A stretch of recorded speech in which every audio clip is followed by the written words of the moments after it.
Go. Okay, so this is step one for sourdough bread making. In the refrigerator, I've kept my starter since I've made it last. There's probably a little over 200 grams of starter in here, and we're going to feed the starter. Okay, so I do everything by weight, but you can do it by volume. I'm going to put in 100 grams of flour, which is just about 3/4 of a cup. That was 101 grams. And then we're going to put 100 grams of water, which is just under a half a cup of water. Okay?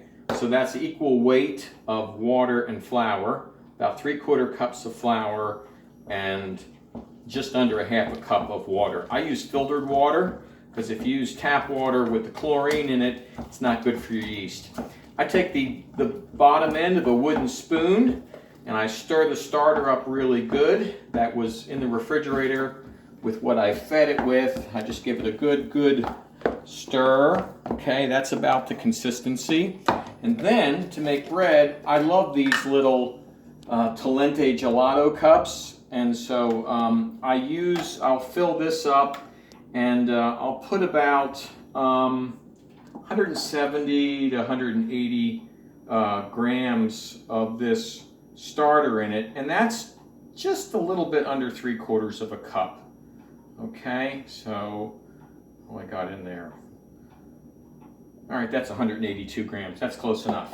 So now this, I'm going to take this and just sit this out in room temperature, and in about 4 hours, this should double in size.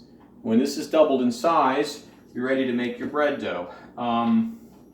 The remaining starter is going to go back into the refrigerator, and we'll do the same exact process again the next time I want to make bread.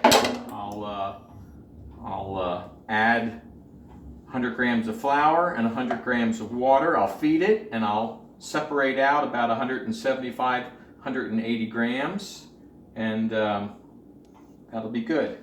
And so now that's about a cup of starter, and that'll grow in the refrigerator too.